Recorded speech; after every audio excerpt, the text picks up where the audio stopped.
3가지 맛살전을 만들기 위해서 먼저 준비한 맛살을 필요에 맞게 나누어 주세요. 이때 내가 좋아하는 맛살전에 좀 더 많은 맛살을 할당하는 권력의 힘을 느껴보세요.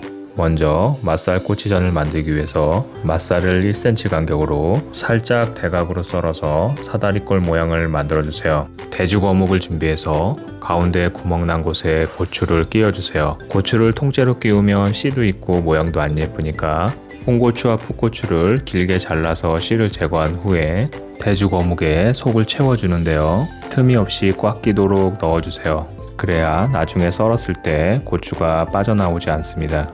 고추로 속을 채운 대죽 어묵을 썰어주시는데요. 맛살과 같은 두께로 썰어주세요. 그래야 전을 부칠 때 어느 한 곳이 들뜨지 않고 골고루 잘 붙여집니다. 이쑤시개를 준비해서 먼저 대죽 어묵을 가운데에 꽂아주세요. 이쑤시개를 비틀면서 꽂으면 잘 들어가고요. 이제 양 옆에 맛살을 끼워주세요. 꼬치전은 번거롭고 시간이 많이 걸리지만 맛있어서 포기할 수가 없습니다. 조금만 만든 후에 아껴서 몰래 드세요. 만들어 놓은 꼬치는 마르지 않도록 랩을 잠시 씌워 놓고요. 이제 맛살 하트전을 만들어 보겠습니다. 먼저 맛살을 반으로 잘라주세요. 이쑤시개보다 조금 큰 꼬치 작은 사이즈를 준비해 주시고요. 반으로 자른 맛살의 양 끝을 동그랗게 안으로 밀어 넣은 후에 꼬치를 꽂아서 고정시켜 주세요. 맛살 하트전은 고운 마음씨로 만들면 더욱 이쁘게 만들어지는 그런 전이 아닙니다. 그냥 만드시면 됩니다. 마지막으로 팽이버섯 맛살전을 만들어 볼 건데요. 먼저 맛살을 길게 찢어 주세요. 길게 찢은 맛살은 3에서 4cm 길이로 잘라주세요. 깨끗이 씻어서 준비한 부추는 조금만 작게 다져서 하트전에 넣을 수 있게 준비해 주시고요. 나머지는 맛살과 같은 길이인 3에서 4cm 길이로 잘라주세요. 당근 역시 작게 다져서 하트전에 넣을 걸 준비해 주시고요. 팽이버섯 맛살전에 넣을 당근은 가늘게 채를 썬 다음에 3에서 4cm 길이로 잘라주세요. 향긋한 향을 더해줄 깻잎은 조금만 준비해서 얇게 채 썰어 준비해주세요. 팽이버섯은 맛살 양과 동일하게 준비해서 밑둥 부분은 잘라내시고요. 맛살과 동일한 길이로 자른 후에 뭉쳐있지 않도록 떨어뜨려 주세요. 준비한 재료들을 믹싱볼에 넣고 부침가루 1컵을 넣은 후에 계란 4개를 깨서 넣어주세요. 이제 여기에 물 반 컵을 넣고 잘 섞어주세요. 반죽이 질척거리거나 부침가루가 많으면 맛이 없습니다.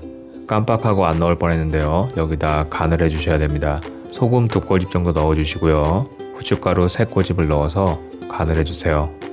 맛살 꼬치전과 하트전을 부치기 위해서 계란 3개를 풀어주세요. 소금은 1꼬집만 넣어서 살짝 간을 해주세요.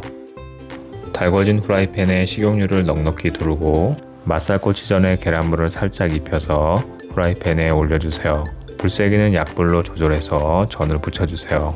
후라이팬에 전을 올릴 때는 맛살의 붉은 부분이 위로 가게 해주세요. 계란물이 흐르면서 익기 때문에 처음 닿는 바닥면은 깨끗하지가 않습니다. 이쁜 색감을 위해서는 맛살의 빨간 면이 위로 가게 해서 부쳐주세요.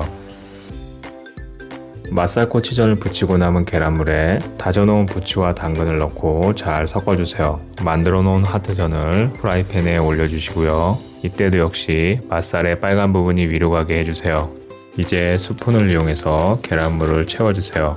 계란물이 삐져나와도 괜찮습니다. 계란이 다 익으면 잘 떨어지니까 그때 깔끔하게 정리하면 됩니다. 아주 약한 불에서 부쳐서 계란이 흐르지 않을 정도로 반숙으로 익었을 때 뒤집어주세요.